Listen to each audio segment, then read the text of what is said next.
Okay. So thank you everyone for being here on a Saturday afternoon, especially with the current weather. I think the turnout is quite great. Um, I'm here for a very basic talk. Since this is under the banner of React Native, I anticipate there's going to be a lot of developers here. So this is just to give you a very brief overview of DevOps and certain DevOps terminology that can help you streamline workflows in your day-to-day jobs. So just to get a feel of the audience here, how many of you are, say, front-end developers, back-end, full stack, and DevOps professionals?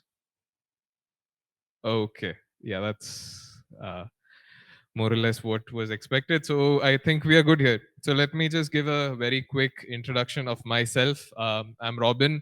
There are a few familiar faces here from past meetups. It's good to see you.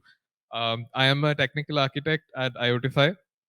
I also like to describe myself as a deep stack engineer or a generalist, for the lack of a better term. I generally, because we are a startup, IoTify is a startup based in Switzerland. We are entirely remote workforce, so we work on IoT testing. That's the primary product. But since it's a startup, um, the scope of each person is quite varied. So I often handle the design, development, deployment, and debugging of several features. So that comes with a certain degree of visibility. And as I have interacted with developers and DevOps professionals, there are it even though the common objective is to get your features out in the most efficient manner possible, I feel that there can be a bit of cross domain knowledge that we can cultivate to streamline the flow, because the there can exist certain gaps in an organization that we can better bridge. So this is the standard diagram of DevOps cycle, right? When one thinks of DevOps, this is immediately what comes to mind. So this is your say your create, plan, release, monitor, configure, package, verify, right? Your standard DevOps cycle. So developers essentially approach this from the create standpoint, as in their priority is in a very agile manner, get the feature out the door, otherwise the manager starts screaming at them, right? So think of that from the development manager's perspective as well. So two structures within the org. So priorities are slightly different. So from the as far as the operational point of view, say some test failed, or uh, as it went into deployment, some part of it required some extra troubleshooting or some stability. So DevOps people are first to try an approach to put out the fire, right? So that's where their visibility comes in. As in, you guys can put your feature out of the door, but in the end, if the production breaks, I'm gonna get yelled at first, right? So think of think of the different perspective that's coming up here. Also, in talks of there was a very great introduction to DevOps right before I walked on to stage. So just to add to that, let's say my definition of DevOps, I was just saving it for my talk. I would say that DevOps engineers do anything that facilitates a developer. So anything to make the developers or the release cycle easier, that comes under the scope of that comes under this. Now that field itself has evolved into, say, platform engineering, SRE, core DevOps, all of that. But a simple and I would say rather a, dare I say, poetic way of looking at things is my job is to, or rather the job of a DevOps person is to make the developer's job easier. Now you might find that quite contradictory whenever you ask for a separate developer environment for each project. They can come back to you and complaining that we don't have that in the budget. But then again, there are priorities that are different. So let's try to address the problem here, at risk of stating the obvious. The skill sets are quite diverse, right? DevOps people spend a considerable amount of time in, let's say, YAML or Python for a lot of automation, let's say. um, so fundamentally, when you talk from a programming language point of view, the skill sets are slightly different, as well as expertise. Their expertise is more centered towards root cause analysis. finding what is breaking, ensuring stability, anticipating issues that can happen in production, prioritizing, reducing risk, finding out plans for rollbacks. This is generally the skill set that a DevOps professional would bring to the picture. Whereas from a developer point of view, again, your priority is agile development, right? So you might use the latest bleeding edge feature that just got released and that has let's say React server rendering, or let's say some kind of a new VPN technology that or something that requires inbound connections. When I say inbound connections, I mean changes in network parameters and things like that. So you as a developer are tuned towards bringing in the latest technology, finding the best and the fastest way to solve the problem. So again, those are your different skill sets, different priorities, different perspectives, and different contexts. So DevOps people generally operate within the context of security is one thing. If there's a breach in the infrastructure, so let's say you have a new feature that exposes a network port, so something that requires an incoming connection to your server, or something that requires a connection to persist, or something that requires you to expose multiple ports or channels within your server.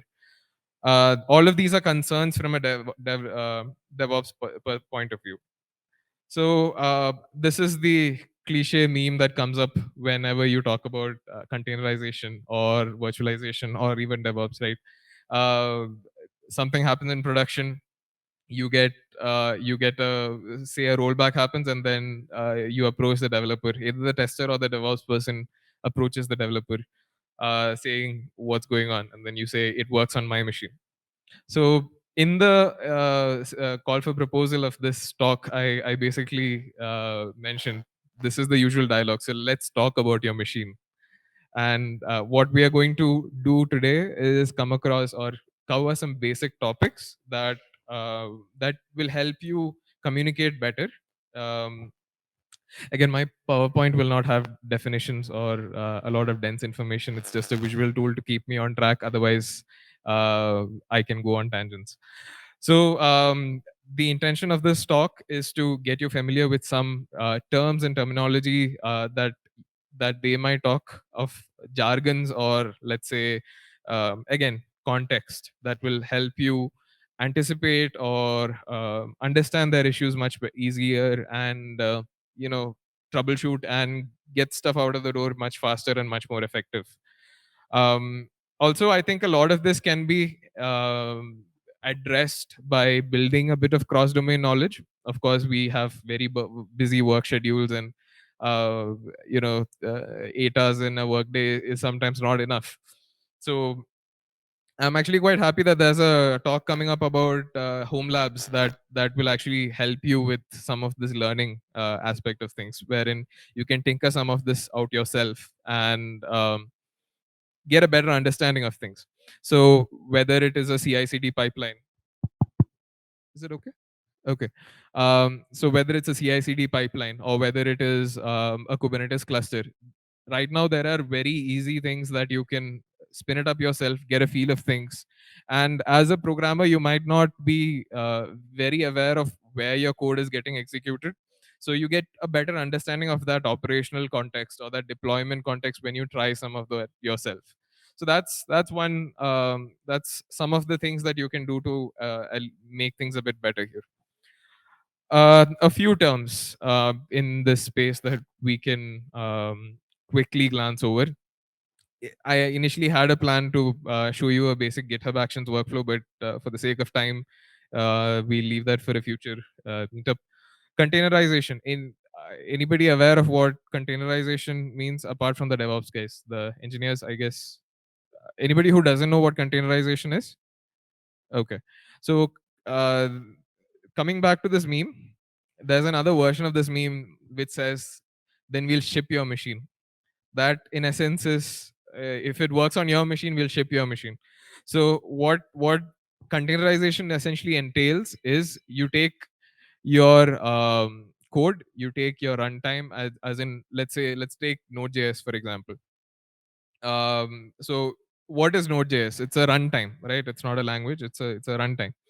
So Node.js has several different versions. Each version has a particular feature set. Let's say some new feature was introduced in the latest LTS, let's say 18. So when a DevOps person asks you, how do you run your program? Your answer is not to click the play button in the IDE. It is your npm run start or npm run build or something, whatever you have put in your package JSON, right? So that apart from that, what all environment variables do you need to set? Certain aspects of your application would be so I'm covering a couple of topics here. This includes, say, configuration management, runtime, etc. So some aspects of your application may be configurable, right? And you have a couple of ways to do that.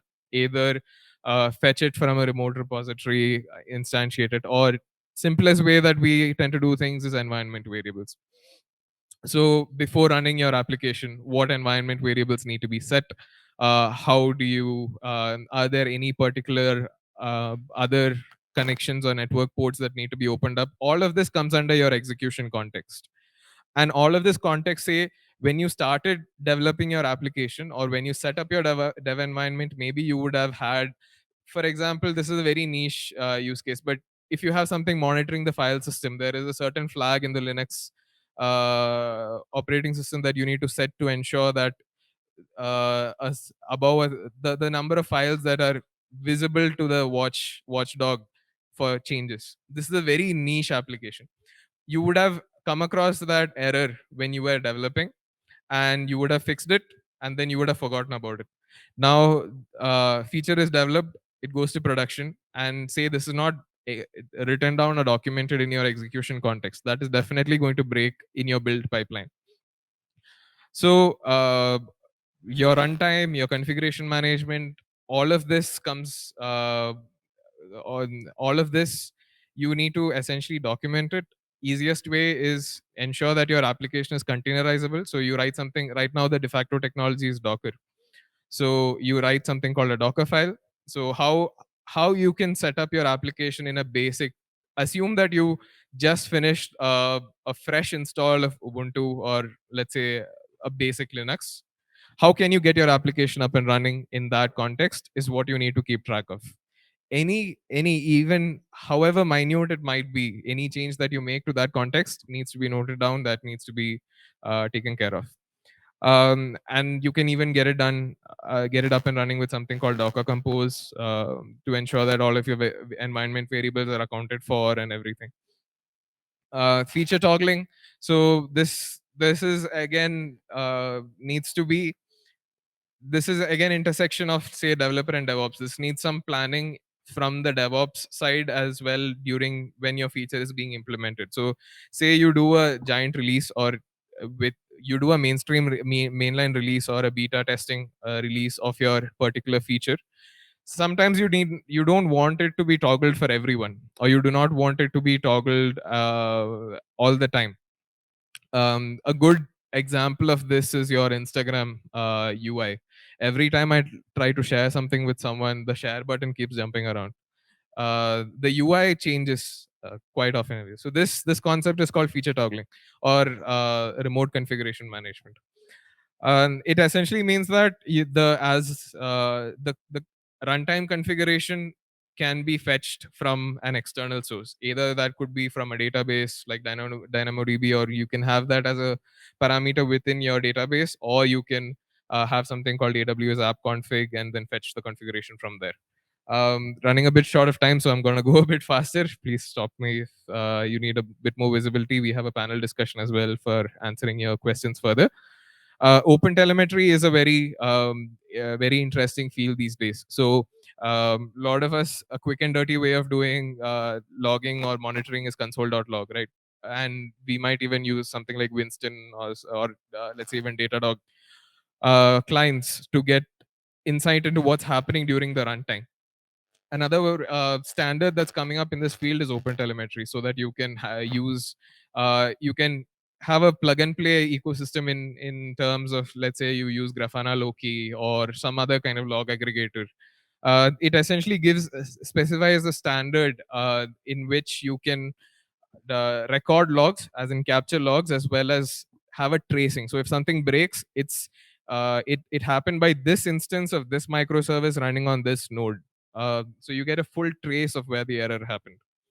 Immutable infrastructure is essentially your comes goes along with this infrastructure as code perspective. So if you have one flavor or distribution of Linux, or if you have one kind of environment, the same is used in production, the same is used in staging, the same is used in testing, and sometimes the same is used in development.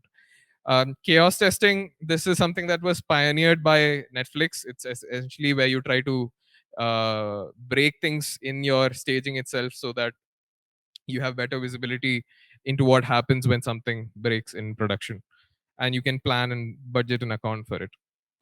Scaling, so whether your application is horizontally scalable or vertically scalable, as in, do you just throw more memory and CPU at one process, or can you have different replicas of that process?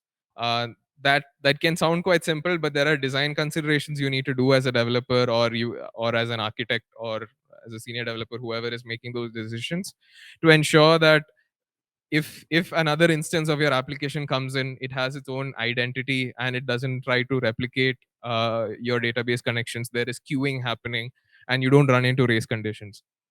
Optimizations as a developer, some things that you can be aware of. Like I mentioned, note down every change that you do to get your application up and running. That's called a replicable build process. In the DevOps side of things, you try to automate as much as possible. One of the best things that we did when we started the rebuild of our products was we set up a very automated build pipeline. So that particular thing was with Atlassian and your AWS code build and stuff. But you can do the same thing with Jenkins or Argo CD, essentially. So the whole fact of the matter is, if it's not replicable, it's very tough to automate it. Just like how a user or a tester reports a bug without the steps to replicate it, right? You can't act on that information very well. Anticipating some common issues, for example, things that could break because of, let's say, changes, possible race conditions that can happen. So, in your development environment, say your database is always up and running, but say you're bringing up a cluster. Um, are there going to be race conditions? What if the application comes online before the database container or whatever comes online? You need to consider those edge conditions. Otherwise, those are basically issues that are waiting to happen. It might not happen in most cases, or you might have a priority setting, but it's one bad day away from happening, and that'll happen at the worst of times. So some things you can anticipate from yourself. So it's again a perspective switching, right? um, think of how your application is going to run, or how your feature is going to run, and understanding environments. We covered a bit of this earlier as well, in the context of getting together your runtime, your configuration, your environment variables, and all of that. The cloud native way. So right now we are heavily in a microservices kind of a domain, right? So infrastructure as a service being one, platforms, software as a service, and now there's even function as a service paradigms. So in between all of this, one of the most commonly adapted paradigms is the Docker file. So if you're having in a microservice model, or if you want to basically run anything on Kubernetes, there are options like Knative where you can essentially run a VM there. But anything that's basically asking for tech debt to be accrued. Instead, if you, as you write your application, if you can get a Docker file and a Docker Compose file written along with it, it will make your life and the lives of your operations people down the line much more easier. And again, this will allow you to ensure that your code can run on a vanilla JS, or a, sorry, vanilla Linux distribution. Vanilla as in nothing else has been installed at that time. Containerized dev environments. Now this can go a bit haywire. So there are some debates about whether you should use Docker Compose for your dev environments, or Kubernetes for your dev environments. It's very much possible there are lightweight distributions of Kubernetes, but if your deployment is going to be running there, there are certain considerations, or there's something to be said for a dev environment also that is containerized. Scaling considerations, we already covered how to manage configurations, let's say HashiCorp Vault, or If you're using Nomad, you have HashiCorp Vault, or if you're using, say, Kubernetes, you can have configuration within Kubernetes or other third-party situations. I think that's a very brief overview. I feels a bit rushed, to be honest, but I hope that it had a slight takeaway for most of you at least, or if you learn something new in some capacity that helps you with your daily operational context, I could say, as a developer. So yeah, thank you.